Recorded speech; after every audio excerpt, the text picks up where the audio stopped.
What is up, y'all?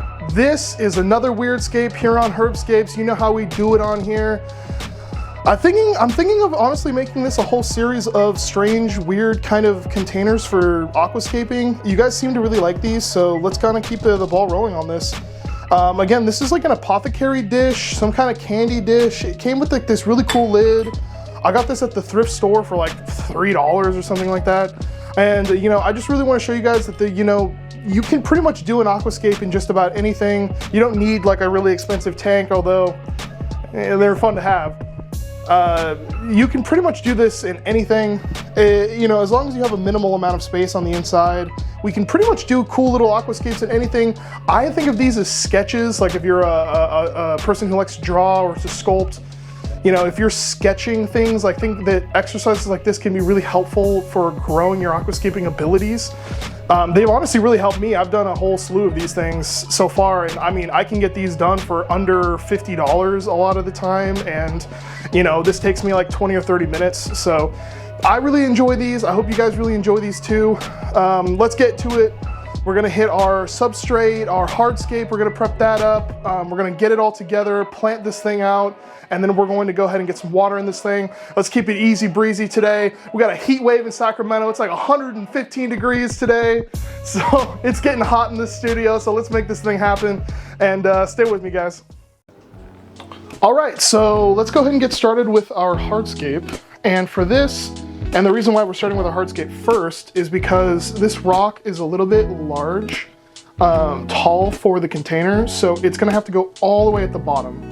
And then we'll pack in the substrate around it. That way we're not wasting substrate or yada yada.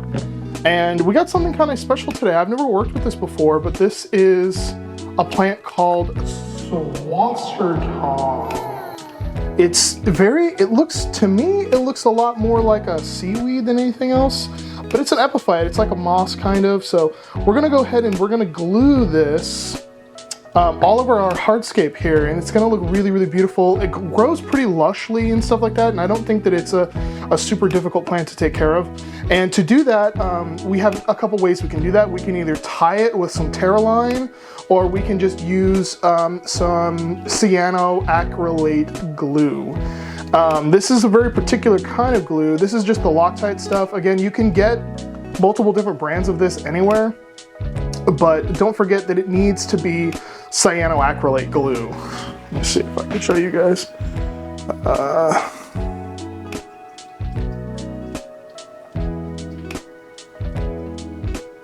So yeah, it says contains cyanoacrylate.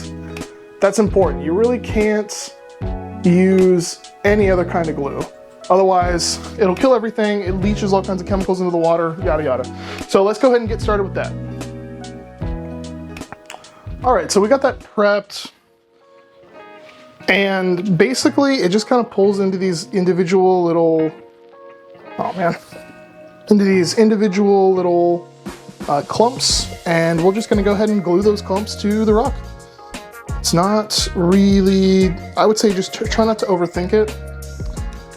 Once again, children and parents, supervision for this stuff. If you get it in your eye, it can be a real big problem. So again, practice safety with this. Don't let your kids use this without proper supervision. And kids, don't use this without your parents. All right, so just go ahead and grab it. Let's see, good spot's probably like right there. Just a couple little dabs. Just like that. Go ahead and take your swasser tong and just kind of push it in there. And just go ahead and give it a second to set up. And that's, you know, I would say pretty much locked on there. Don't really mess with it too much. The less you mess with it, like the better this is gonna kind of work. So go ahead and just kind of replicate what I just did, and we'll finish this up, and yeah. Oh yeah, baby. That Swastika tunnel looks so beautiful on there. I think it really adds a lot to this, a lot of character to this rock. I did put a piece of this Bucephalandra from one of my other tanks. I think this is the purple Bucephalandra, if I'm not mistaken. I just think that it looks really, really nice. It has a ton of character. I didn't really want to use any of the Terra line because I didn't want to deal with seeing the thread or anything like that for extended periods of time within the tank. So let's go ahead and get this thing in here. We'll get our substrate going, and I'll see you guys then. So first things first, guys, we're going to use some of our basalt substrate here. This is a volcanic gravel, if you will. I know that UN Nature makes like their Vesuvius. It's the same thing pretty much. You can get this anywhere. This is just happens to be the Carib Sea stuff, which is really good. Check that out. All this is going to do is just give our beneficial bacteria a place to kind of exist. Let's go ahead and get our rock in here. Just push it down. It's going to mess up our substrate, but that's okay.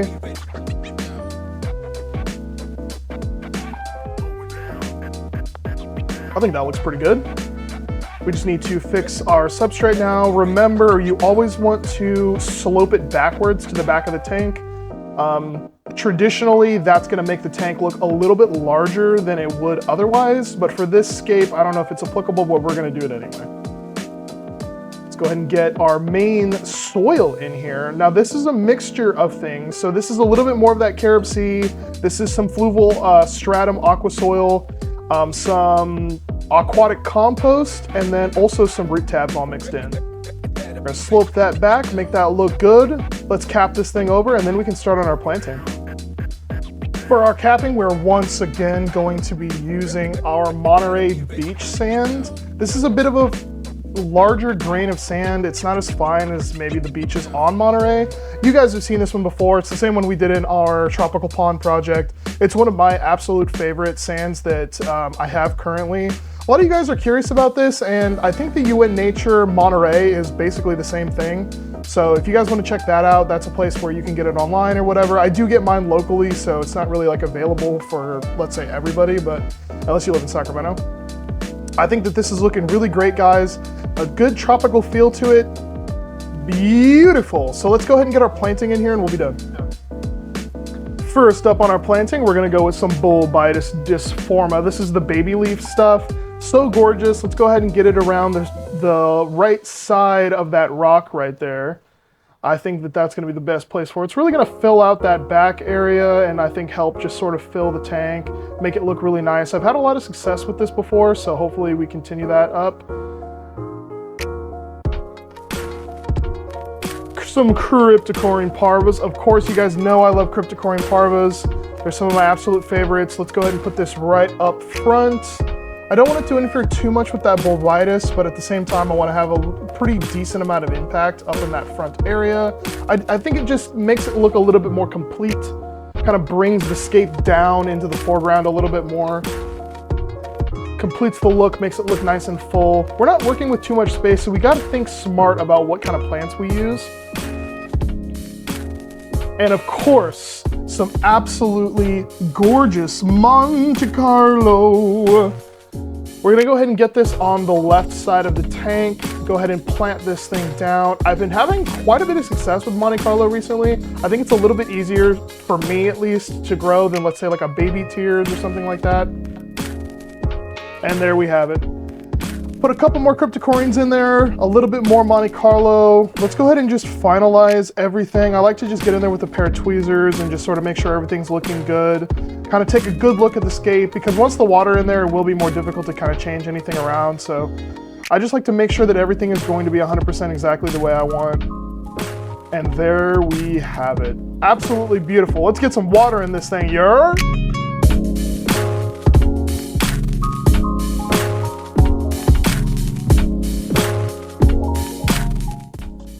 And with that, y'all, we have come to an end. This thing's looking beautiful. So we're about a week in at this point to cycling this tank. I think that it looks really, really good with the rest of the tanks on this little pond shelf here. Making more space, making more tanks, it's what we do. It's definitely one of the funkier ones on the shelf. We gotta love it. This tank has been operating just fine for about a week now, just kind of getting it through that cycling process. Something this small is always a little bit, let's say, finicky to deal with. Nothing that anybody couldn't learn to deal with. All the plants have grown in just fine. We had a little bit of melt on some of the crypts, but the water conditions in here turned out brilliant. And I think that this is actually one of my more favorite no filter tanks that we've actually done on the channel. This is actually going to become something more regular that we do, these kind of no filter tiny scapes. So stay tuned for more of these ones. As always, guys, I want to give a big shout out to anybody that's been liking, anybody that's been subscribing. If you guys aren't subscribed, please go ahead and do that. I'm forever grateful, and it helps me continue to do these videos for you guys. Big shout out to the Aquarium and Reptile Depot here in Sacramento. I got all my plants there. As always, guys, my name's Herb. You're on Hardscape, and I'll catch you guys in the next one. Stay frosty, Iceman.